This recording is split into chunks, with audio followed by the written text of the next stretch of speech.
Welcome to Veterans Perspective. My name is Jeff, and I know I have not done one of these in a very long time. It's been a couple weeks.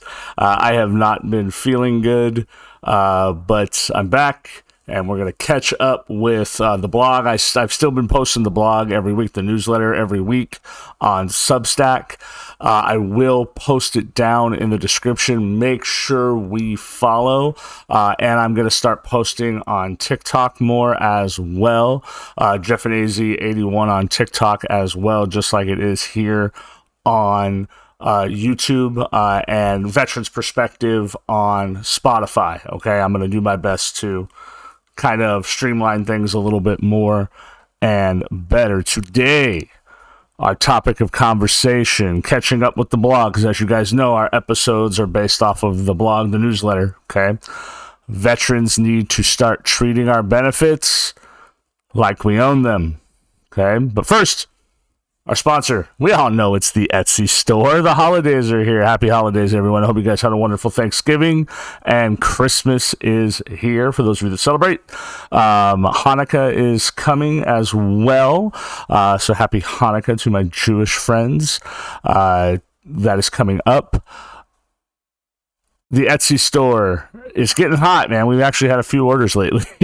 So thank you to those who have ordered. I had a wonderful young lady in the UK who ordered a t-shirt. We had some issues with the order. There was some shipping issues. It was damaged during shipping. We were able to replace it through communication, and it worked out beautifully. It was awesome. So thank you so much. Allison, you are wonderful. Thank you. I will leave the link to the Etsy store. We have free shipping on every single product, no matter how much you spend. There is no code for it. I have just made free shipping in the entire store for the holiday season, so get your orders in as soon as possible. We got t-shirts, mugs, wall art. We actually sold a piece of wall art the other day.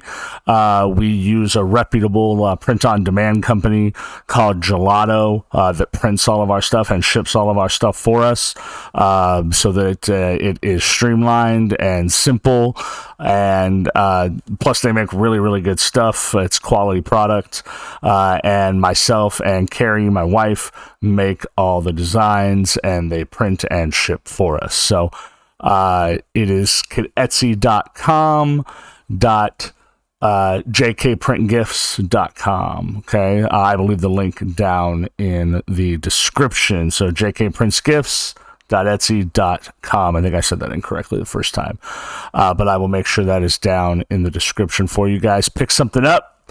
We got really good prices right now, and free shipping on all the products. Okay, so again, on topic. Okay, also ignore the mess behind me. Our house is a mess. Who cares? I got 3 kids. Whatever, life's chaotic, right? It's that time of year. I keep it real around here. Veterans need to start treating our benefits like we own them. Okay, this is directly towards the veteran community, but also to our families, to our friends, and to the civilian community who may or may not understand not just what these benefits are, but what we use them for, how we use them, and why we use them. Okay?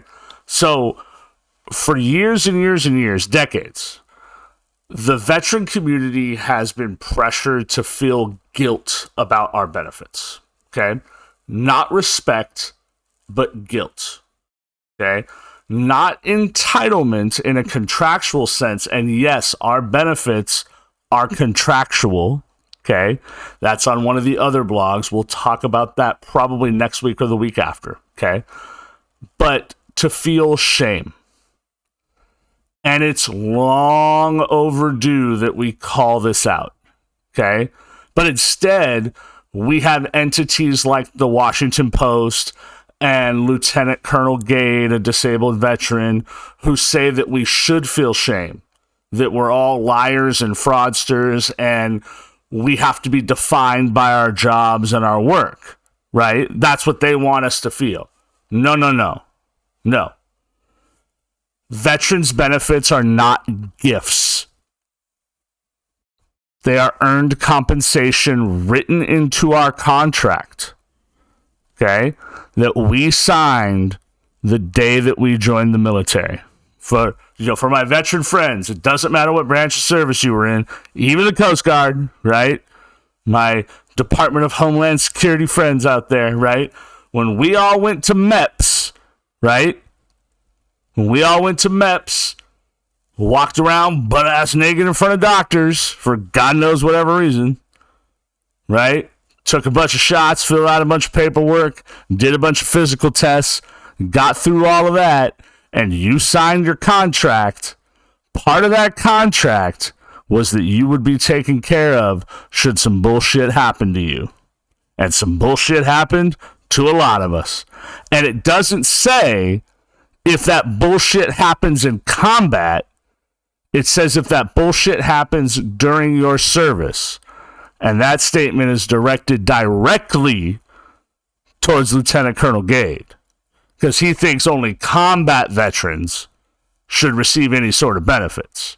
He's an idiot. And I will forever say that. I have no respect for him. None. Zero.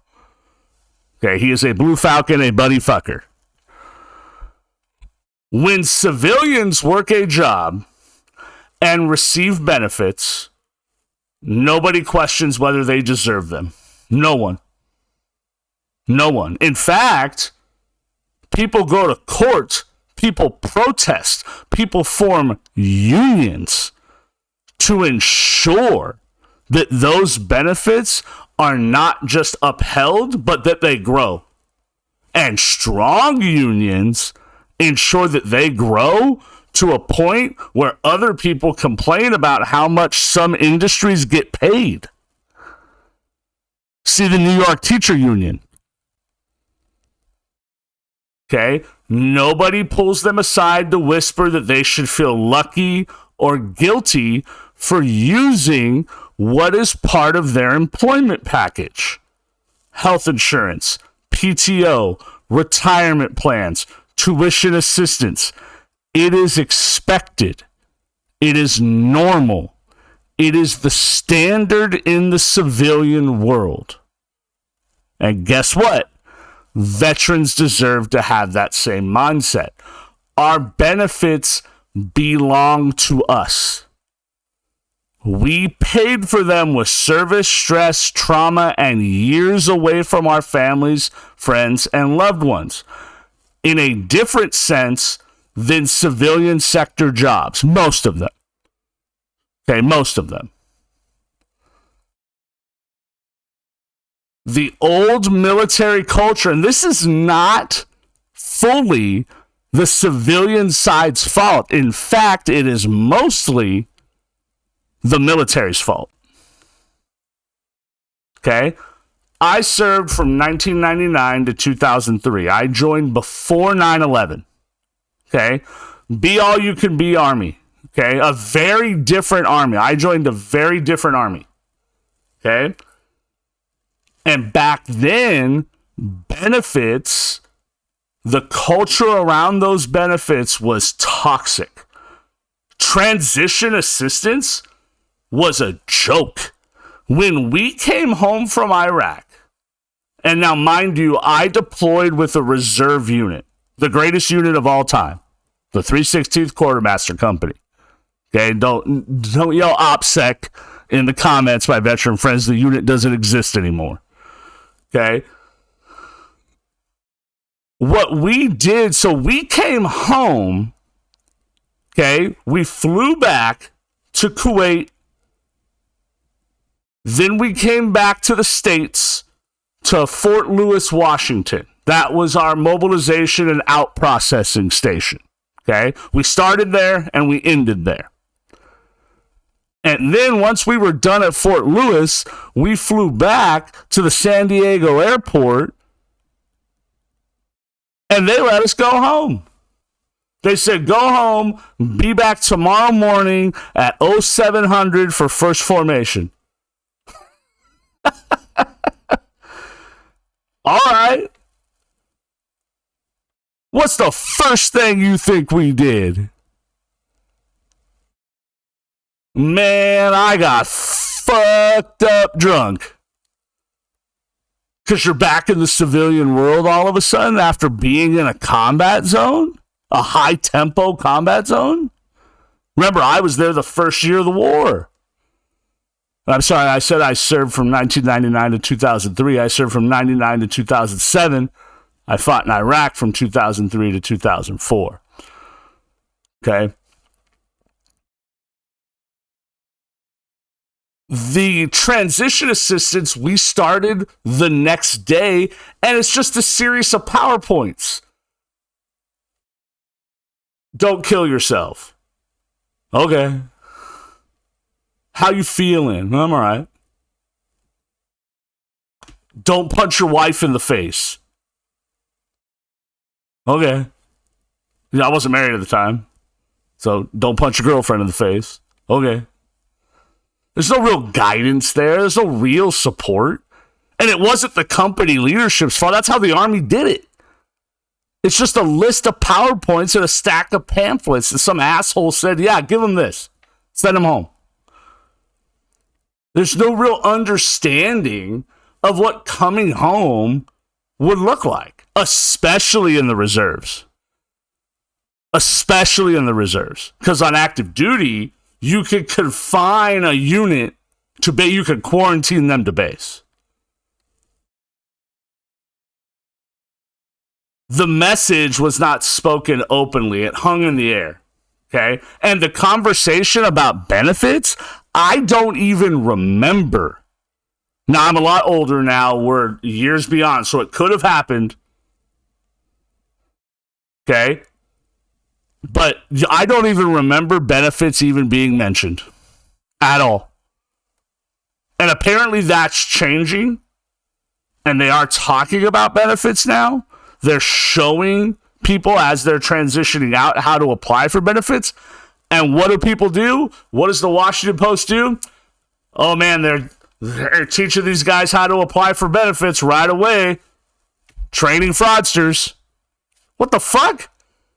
You don't know how many times that guy's been to sick call for a bad knee? Benefits were something you only turned to if you were broken, and we were taught to hide our brokenness. If you wanted benefits, you were seen as weak. If you applied for help, you were seen as milking the system. In the military, that was the culture.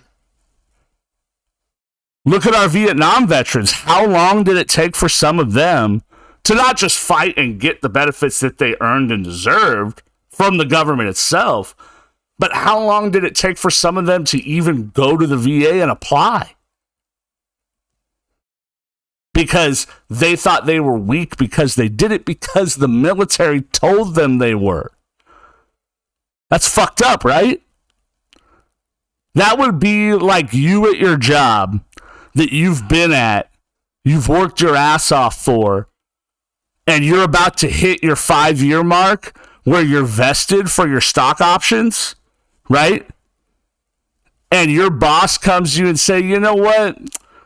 Man, you're really hurting the company if you take these stock options. You're not a team player. You don't really like the company. Fuck you. That'd be the first thing I'd say to my boss. Fuck you.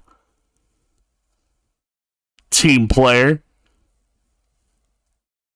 I put money into that. I put time into that.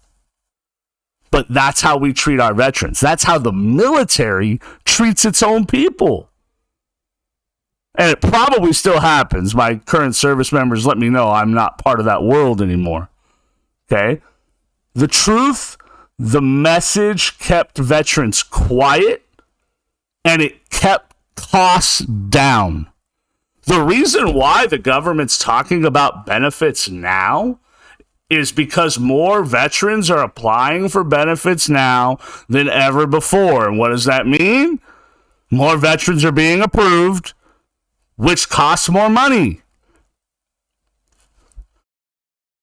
Money that should have been earmarked and set aside for every veteran. And if you think that statement is wrong, you and I could have a conversation about that where I tell you to fuck off.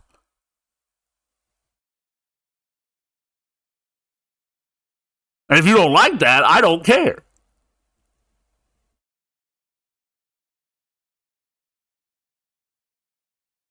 The last group of people that should be telling veterans that they're weak for applying for benefits is the military itself.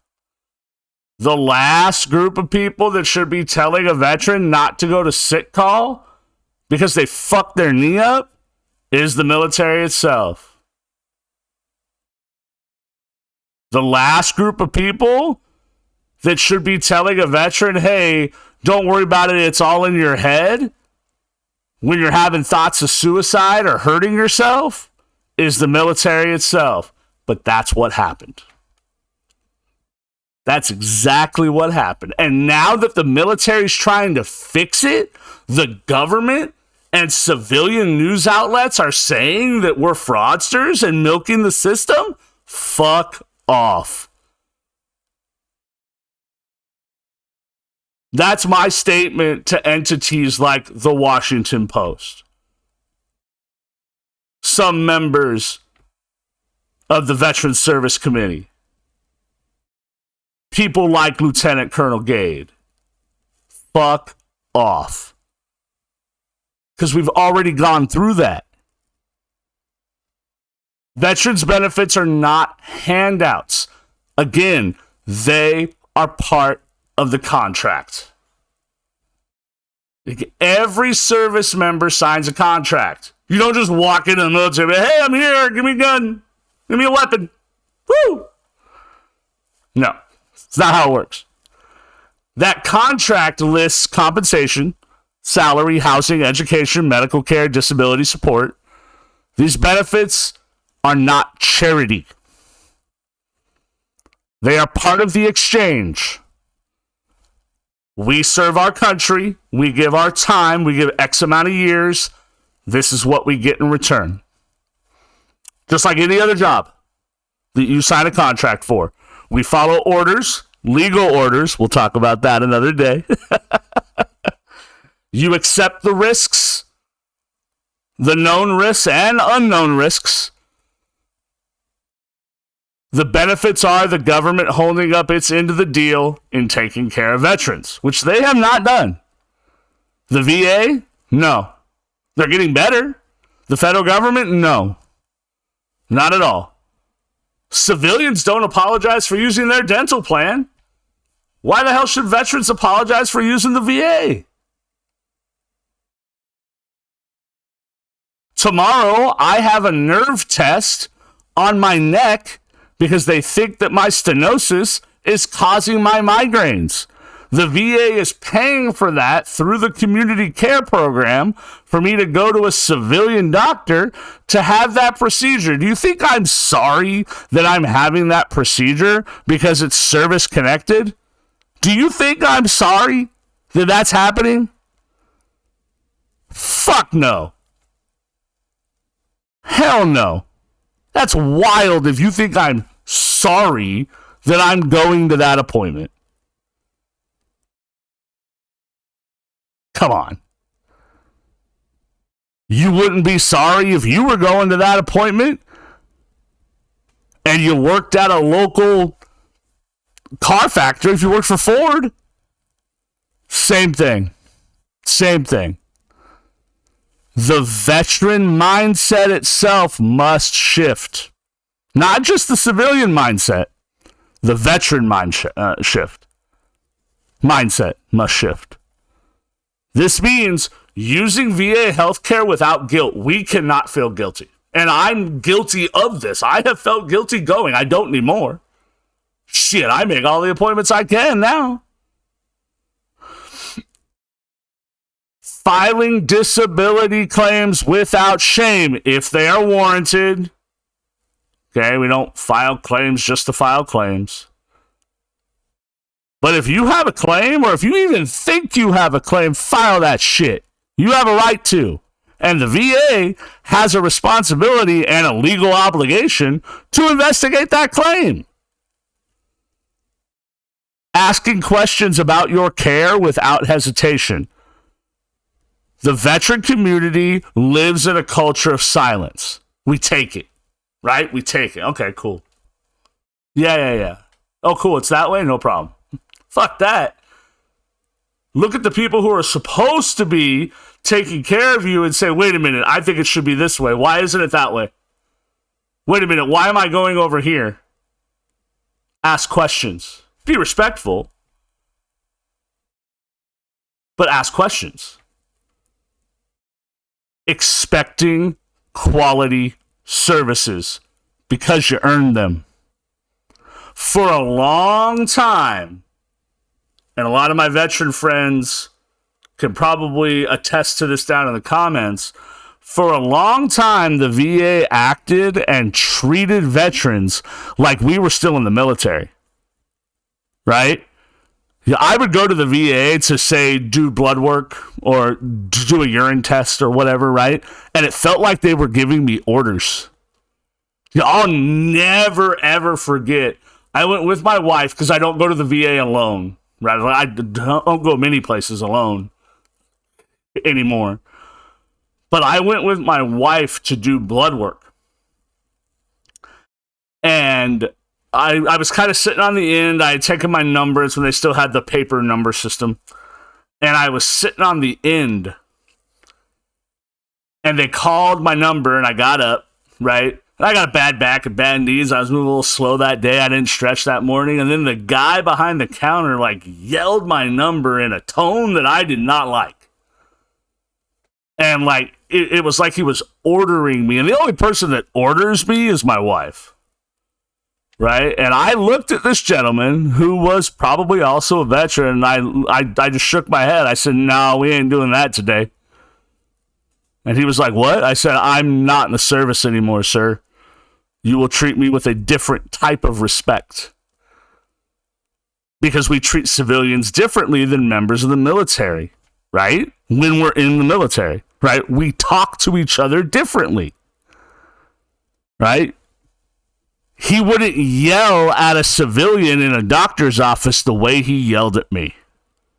Wouldn't happen. That's the type of service I'm talking about. Now, the VA has gotten a lot better about that.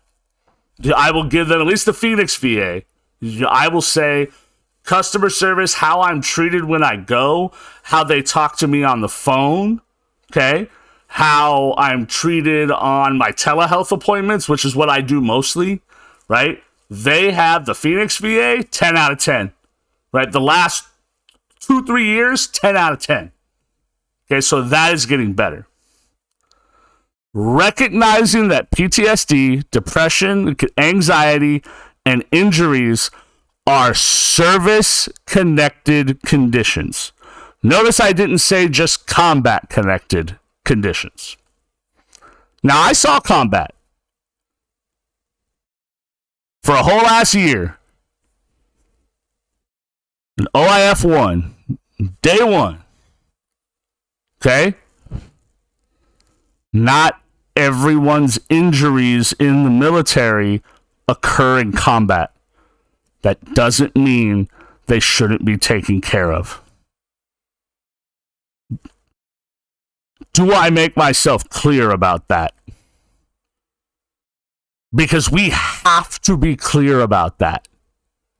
Because there are some people, like Lieutenant Colonel Gade, who think that if you are injured, but that injury did not occur in combat, it doesn't count. Which is honestly, that's fucking wild to me. That is such a wild statement. And he said it multiple times. Multiple times. And Congress and the Veteran Service Committee listened to him.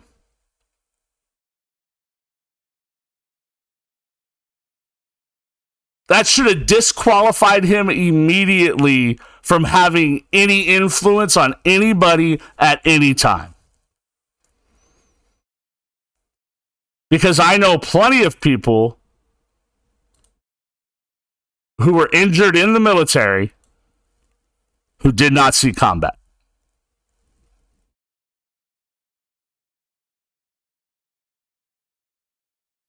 knowing that our benefits do not take from others. They take from a budget that already exists. It is the responsibility and a moral obligation of our government to budget for the care of veterans, to fulfill their end of the contract. If you are honorably discharged, if you did your time, and you are injured or incapacitated in any way during your time in service, you have fulfilled your obligation, A, and you deserve care. And now the government has to fulfill its end of the bargain, and it is not. We talked about last time, and showing raw numbers, that they spend more on warfare than they do on care for the warrior. And that cannot be.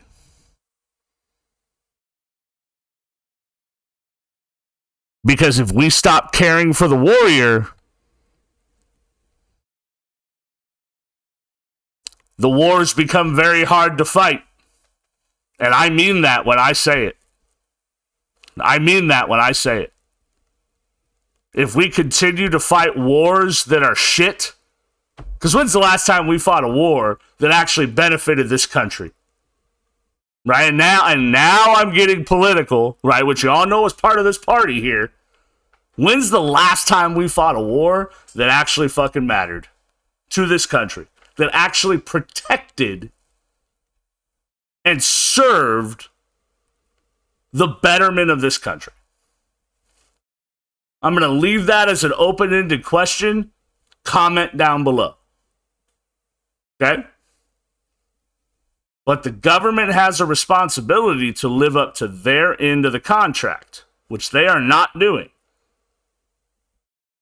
I would argue that they are in breach of contract with the amount of veterans who do not receive care, receive substandard care, and the lack of funding that the VA receives. We cannot afford to keep quiet anymore. We cannot let outdated military culture dictate how we survive after service. Okay, if we're not taking care of each other, veterans and members of the military, then we've done something wrong. We can make fun of each other, right? Because we're going to do that, right? Right? But we've always taken care of each other. And we have to keep doing it. It's got to be better. We've got to be better. We've got to speak out. That's why I use this platform. This is how I'm trying to take care of my veterans. It's the only way I know how. It's the only way I'm good at. But if we're quiet about this, I'm telling you right now, because there's some buddy fuckers in the ranks. I'm telling you right now, if we're quiet about this, we're fucked. We are fucked. My younger veterans, you need to hear this. If you're just getting out, or if you're still in the military and you're thinking about getting out, or you're about to transition, if you're new to the veteran community, listen closely. Do not wait 20 years to claim what is yours. Do not wait. Do not let your pride or your fear or old school bullshit keep you from getting the support you need. You fulfilled your contract. I'm proud of you. Thank you for your service. Your benefits are part of your contract. Using them is responsible. It's not embarrassing. Don't be embarrassed to use your benefits. Get that house. Go to school. If you need that health care, use that shit. File your claims. File your claims. It's not an embarrassment. It's part of your employment package. Use that shit. The real consequences of avoiding benefits are real. Not using our benefits, veterans, has consequences. Okay? When we avoid our benefits, the results are predictable. We have untreated injuries, worsening mental health, financial instability, strained families and family relationships, avoidable burnout, and unnecessary homelessness. The real tragedy of that list is that many of these issues are preventable if veterans use the system designed for them. I'm not saying it's going to fix everything at once, but a lot of it is preventable. This is why we need to push back against shame-based conditioning like that of Lieutenant Colonel Gade and some members of the Senate Veteran Services Committee. Our community deserves better.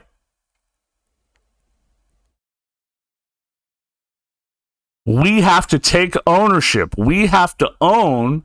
Taking ownership is what strengthens our community. It strengthens the veterans community.